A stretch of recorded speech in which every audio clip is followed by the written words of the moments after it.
বড় সনাতন, কিন্তু মহাপ্রভুকে দর্শন করে বৈরাগ্য ভাব কি রূপ গোস্বামী পাদের আগে জাগরিত হয়েছিল।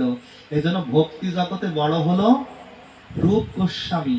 বলে ভক্তি জগতে কোনো বড় ছোট নেই, ভক্তি জগতে পুত্র বড় হতে পারে পিতার থেকে, কন্যাও বড় হতে পারে মাতার থেকে। দেখো কারণ পিতার হচ্ছে না কিন্তু পুত্র ভক্তি জগতে চলে আসছে, কারণ মা পারছে না কিন্তু মেয়ে পেরে যাচ্ছে।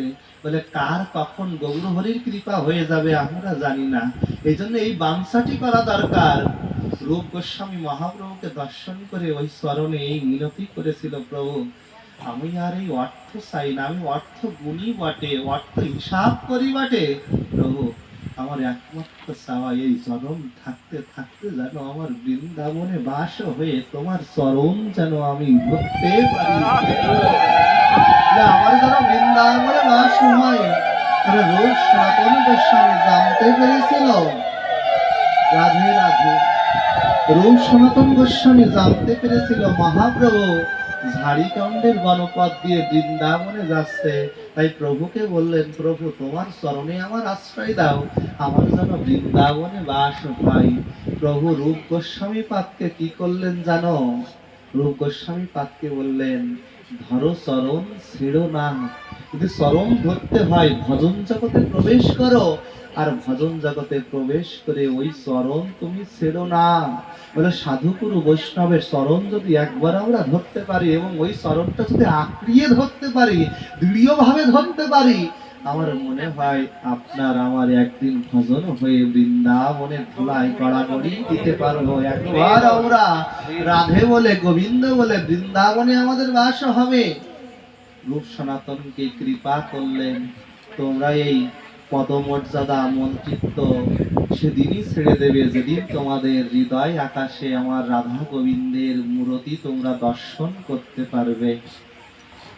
মহাপ্রভুর কৃপা হলো। রূপ সনাতন গোস্বামী বাবা কি করে জানো?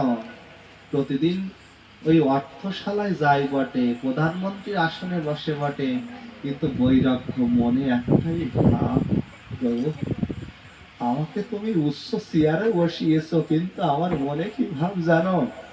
আমি বৃন্দাবন যাব, আমি সাধু সেবা করব, আমি প্রধানমন্ত্রী চাই না, আমি ভিক্ষা করে খেতে চাই, কিন্তু অন্তত পক্ষে আমার যেন বৃন্দাবনে বাস হয়।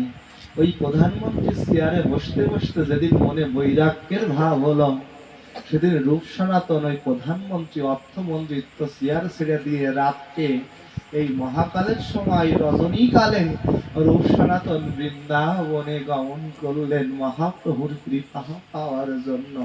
বলে ভজন তখনই হয় আপনার সাধু সঙ্গ করতে ইচ্ছা হয় না, ভালো কথা, আপনার হরিনাম করতে ইচ্ছা হয় না, ভালো কথা, কিন্তু আপনি এই কৃপাটি অন্তত জানাবেন জগন্নাথকে, গোবিন্দকে, গুরুদেবকে, গুরুদেব আমার যেন বৃন্দাবনে বসতি হয়, আমার যেন বৃন্দাবনের ধুলায় গড়াগড়ি দিয়ে আমি যেন একবার রাধা রাধা নাম জপ করতে পারি।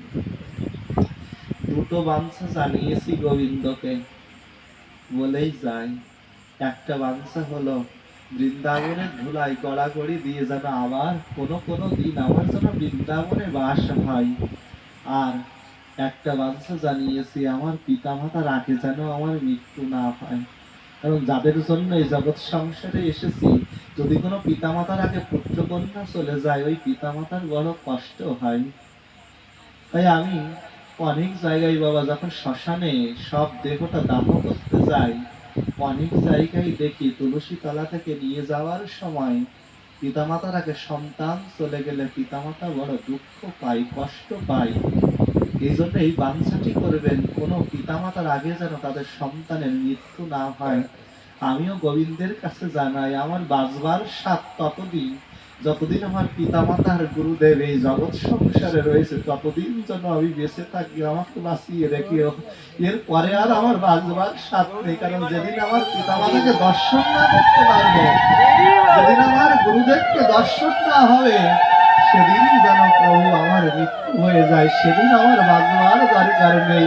কিন্তু আমার পিতামাতা আমার গুরুদেব যতদিন আমার এই জগৎ সংসারে রয়েছে ততদিন যেন আমি বেঁচে থাকতে পারি। এই বাসনাটুকু করেছি।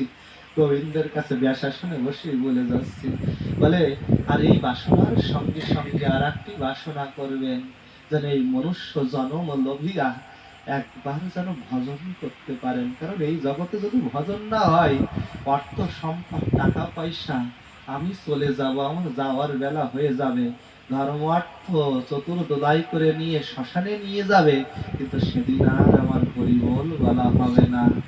আজ তো হরিবোল হরিবোল, এই তো ভব পারের সম্বল। বলে মহাপ্রভু যখন